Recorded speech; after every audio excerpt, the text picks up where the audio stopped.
নতুন আরেকটি ঝা চকচকে ব্লগে আমি নন্দিনী আপনাদের সবাইকে স্বাগত জানিয়ে আজকে ভিডিওটি শুরু করছি। আশা করি যে যেখান থেকে আমার ভিডিও দেখছেন সবাই সুস্থ এবং ভালো আছেন। ঘুম থেকে উঠেছি বেশ কিছুটা সময় আগে। ঠান্ডা তো একদমই চলে গেছে, তাই ঘুম থেকে ওঠার যে আলসেমি ভাবটাও একদমই নেই। উঠেই দরজা খুলে বাইরের কলাপসেবলের লকটাও খুলে বাসি ঘরটা ঝাড় দিয়ে নিয়েছি। তারপর দরজায় জলের ছিটে দিয়ে কাজ শুরু করেছি। মেয়ে সবেমাত্র ঘুম থেকে উঠেছে আর ফ্রেশ হয়ে ব্রেকফাস্টটা করে নিই। আমি এই ফাঁকে আগে মেয়ের ঘরটা একটু ভালো করে ক্লিন করে নিই। বেশিরভাগ দিন মেয়েই বিছানাটা ঝেড়ে টেড়ে গুছিয়ে রাখে, তারপর খাওয়া দাওয়া করে ঝটপট করে পড়তে বসে পড়ে। আমি ওকে আর উঠতে বলি না, সেরকম যেরকম গুছিয়ে রাখে সেরকমই থাকে। তবে যেদিন আমি বিছানাটা ক্লিন করি চেষ্টা করি একটু ধুলোগুলো পরিষ্কার করে আমার মনের মতো করে বিছানাটা গুছিয়ে নিতে। খুব বেশি সময় তো লাগে না, তবে ঠান্ডাটা যাওয়ার জন্য বিছানাগুলো যেমন একটু হালকা হয়েছে। ঘরগুলো মনে হচ্ছে হালকা লাগছে, ফাঁকা ফাঁকা লাগছে, কাজও মনে হয় একটু কমেছে। ওই কম্বল, ব্ল্যাঙ্কেট, সোয়েটার, চাদর ভাঁজ করতে করতে হাঁপিয়ে উঠতাম। সাথে প্রপারভাবে গুছিয়ে না রাখলেও ভালো লাগতো না। তবে আস্তে আস্তে অনেক কিছুই ভালো করে কেচে ধুয়ে আলমারিতে রেখে দিয়েছি প্রায় 8-9 মাসের জন্য। আমার তো এমনিতেই শীতকাল একদমই ভালো লাগে না, তার মধ্যে সোয়েটার, জ্যাকেট, চাদর এগুলোর জন্য এগুলো ঘরগুলো অগোছালো করে রাখে আর এগুলো গুছাতে গুছাতে আরও ভালো লাগতো না। আপনাদের কাদের কাদের শীত ভালো লাগে না জানাবেন। যাকেই জিজ্ঞেস করি বলে শীত ভালো লাগে। দেখি আমার বন্ধুদের মধ্যে আমার মতো কেউ আছে নাকি আমি একাই যার শীত ভালো লাগে না। এখন এই যে সোনার এই যে বই রাখার ক্যাবিনেটের ওপরের সব কিছু সরিয়ে ভালো করে মুছে সুন্দর করে সাজিয়ে রাখছি। এই জায়গাটা তো রেগুলার ক্লিন করি না, ওই একদিন দুদিন পর পর হালকা ধুলো হয় তখন পরিষ্কার করে নিই। এই যে ফটোটা রাখলাম এটা হচ্ছে আমার মেয়ের অন্নপ্রাশনের কার্ড, সেটাই বাঁধিয়ে রাখা হয়েছে। দেখবেন অনেক সময় এমন হয় একই রকম অনেক জিনিসের মধ্যে পার্টিকুলার একটা জিনিস বেশি ভালো লাগে, যত দিন পারি সেটাকে যত্ন করে আগলে রাখি। অনেক ফটোর মধ্যে এই অন্নপ্রাশনের কার্ডটাও সেই রকম। আর এদিকে যে শুকনো ওই মেফেল লিফটা রাখলাম সেটাও না গত ডিসেম্বরে আমরা যখন লাভা, লোলেগাঁও, কার্শিয়াং, কালিম্পং ঘুরতে গিয়েছিলাম সেখান থেকে মেয়ে এনেছিল। পুরো শুকিয়ে গেছে, যখন তখন পুরো নষ্ট হয়ে যেতে পারে, তাও এটা সযত্নে রেখে দিয়েছে। প্রায় 1 বছর 2 মাস তো হয়েই গেল। মেয়ের ঘরটা পুরো গুছিয়ে রেখে এখন এই কম্বলের কাভারটাও খুলে নিচ্ছি। কম্বলটা রোদে দিয়ে জায়গা মতো রেখে দেবো, আর কাভারটা কাচতে হবে, তবে আজকে আর কাচবো না। হাজবেন্ড ওই 10:30টার সময় কলকাতায় যাবে অফিসে, আর রান্নাটাও তাড়াতাড়ি করতে হবে। তার আগে ঝটপট করে ঘরের ডাস্টিংটা করে ঘরগুলো একটু ঝাড় দিয়ে নেব, তাহলে না একটু শান্তি মতো রান্নাটা করতে পারবো। না হলে ওই মাথার মধ্যে টেনশন হতে থাকে যে ঘরগুলো পুরো অগোছালো রইলো, দেখতেও ভালো লাগছে না, আর হঠাৎ করে যদি কেউ চলেও আসে অপ্রস্তুতে পড়তে হয়। এর জন্য যেদিন রান্নাটা একটু তাড়াতাড়ি করতে হয় সেদিন আরও ভোরে ঘুম থেকে ওঠার চেষ্টা করি, যাতে একদমই বাড়িঘর অপরিষ্কার অগোছালো না থাকে। ঘরবাড়ি যত গোছানো পরিষ্কার পরিচ্ছন্ন থাকে ততই আমার কাজের এনার্জিটাও মনে হয় বেড়ে যায়। এদিকে হস্টন, টেক্সাস, ইউএসএ থেকে দেবারতী মুখার্জি আগের দিনের আমার বাপের বাড়ির ওই ভিডিও দেখে আমাকে যে এত দূর থেকে এত সুন্দর একটা কমেন্টস করেছে যে কি বলবো। আমি তো সত্যি খুবই খুশি এবং খুবই আনন্দিত।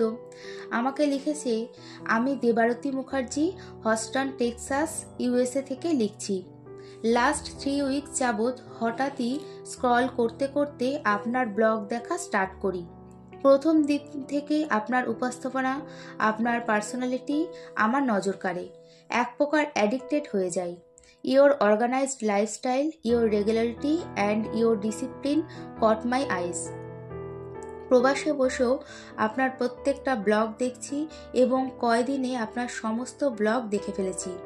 ভার্চুয়ালি পরিচিত হয়েছি আপনার এবং আপনার পরিবারের সাথে। And one more thing need your maintained hair, you have maintained yourself so well. Self love is a real motivation. আরও অনেক কিছুই লিখেছে। টেক্সাসে একাই বাড়ির সমস্ত কাজকর্ম করে, কোনো হেল্পিং হ্যান্ডও পাওয়া যায় না ওখানে। আমার ভিডিও দেখে অনেকটাই মোটিভেট হচ্ছে, রোজ রোজ কিছু শিখছে। আর লিখেছে, I have already subscribe your channel and I look forward for more motivation from you. জানেন, আমিও লাস্ট 2 ইয়ার্স ধরে ফ্রোজেন শোল্ডারের পেইনে ভুগছি অ্যান্ড আই অ্যাম ডায়াবেটিক। যদি পসিবল হয় please share some exercise tips on frozen shoulder, best wishes for you. সবার প্রথমে তুমি করেই বলছি যে এত দূরে সুদূর ইউএসএ থেকে তোমার মূল্যবান সময় দিয়ে আমার ভিডিও দেখার জন্য আর এইভাবে মনের কথা শেয়ার করার জন্য অনেক অনেক ধন্যবাদ।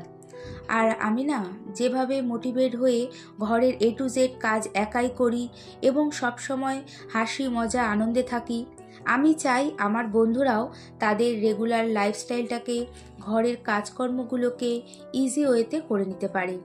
এতে অনেকটা টাইমও সেভ হবে আর তার সাথে পরিবারের পাশাপাশি নিজেরও যত্ন নিতে পারবে।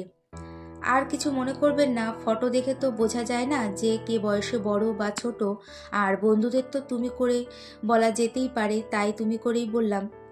ফ্রোজেন শোল্ডারের যে ব্যথা সত্যি সহ্য করা যায় না, যার না হয় সেই কষ্ট কোনোদিনই বুঝতে পারবে না।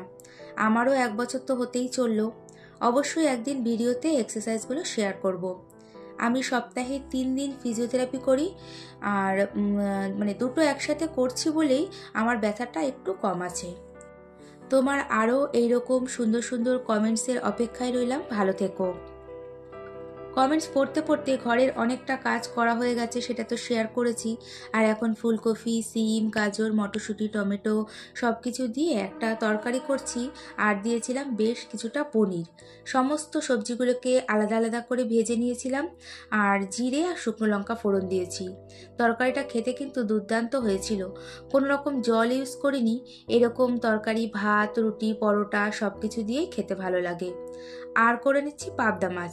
পাবদা মাছগুলো আগেই ভেজে নিয়েছি, তারপর ভালো করে আলু দিয়ে টমেটো পেস্ট আর লঙ্কা পেস্ট দিয়ে ভালো করে একটু কষিয়ে নিয়ে এখন গরম জল দিয়ে দিয়েছি। ঝোলটা যেই ফুটে উঠেছে তারপরে মাছগুলো সব দিয়েছি, আর একটু ফুটে ওঠার পর বেশ কিছুটা সর্ষে পোস্ত বাটা দিয়ে নামিয়েছিলাম। একটু ভালো করে ফুটে উঠেছে যখন, তখন গামাখা গামাখা হয়েছে, তখন বন্ধ করে দিয়েছি। একটু সময় ঢেকে রেখে মাছের ঝোলটাও নামিয়ে নেব। এদিকে ব্লগিং উইথ অর্চনা কমেন্টস করেছে, খুব ভালো লাগলো, থ্যাংক ইউ। মিঠু দাশগুপ্ত লিখেছে, খুব সুন্দর ব্লগ, দেখলে মনটা সবসময় ভালো লাগে, ভালো থেকো ফ্রেন্ড। Thank you. হ্যাঁ গো, মন খারাপের মধ্যে মোটিভেট হওয়ার মতো একটু ব্লগগুলো দেখো, অনেকটাই রিল্যাক্স লাগবে। ভালো থেকো আর মনটাকেও ভালো রেখো। রান্নাবান্না সব কমপ্লিট, হাজব্যান্ড অফিসে বেরিয়ে গেছে, সোনাও কলেজে গেছে, আর সকালের দিকে ওই 9:30 নাগাদ আমার বাবা এসেছিল। বেশ কিছুক্ষণ ছিল, তারপর বাবার সাথে একটু কথা বললাম। ভাত খেতে বললাম, খেলো না, কোনো কিছুই খাবে না। তারপর জোর করে একটা আপেল কেটে দিয়েছি, সেটা খেয়েছে। সবাই বেরিয়ে যাওয়ার পর ঘরগুলো ভালো করে মুছে নিয়েছি, আর এখন এই তো রান্নার সময় ইউজ করা কন্টেনারগুলো হালকা হাতে একটু মুছে নিচ্ছি। এই কাজটা বলতে গেলে রোজ দিনই করি, এর ফলে না কন্টেনারগুলো বেশ পরিষ্কার থাকে। এরই সাথে ভিডিওটি দেখতে দেখতে আমার কথা বা কাজ এতটুকু ভালো লেগে থাকলে একটা ছোট্ট লাইক করে দিতে ভুলবেন না। আর ভিডিওটি কেমন লাগলো কমেন্টসের মাধ্যমে জানিয়ে চ্যানেলটি সাবস্ক্রাইব করেও রাখতে পারেন। আর কাজগুলো যদি আপনি অলরেডি করে থাকেন তাহলে আপনাকে জানাই অসংখ্য ধন্যবাদ। জয়িতা মিত্র লিখেছে, কোথায় থাকো? আমি হালি শহরে থাকি, তুমি কোথায় থাকো সম্ভব হলে জানিও। শিপ্রাস সিম্পল লাইফস্টাইল চ্যানেলের নাম রঙিন ছবি থেকে লিখেছে, সব মায়েরা এমনই হয়, খুব সুন্দর করে গুছিয়ে সব কিছু করলে ভীষণ ভালো লাগলো। অনেক অনেক ধন্যবাদ কমেন্টস করার জন্য। আর হ্যাঁ গো, সব মায়েরাই যতই কষ্ট হোক না কেন নিজে হাতে সব কাজ করে নেয়, আর মেয়ে ফেরার সময় খাবারটাও প্যাক করে দেয়। আমি সবসময় চেষ্টা করি আমার ঘর বাড়ি যেন পরিষ্কার পরিচ্ছন্ন গোছানো থাকে।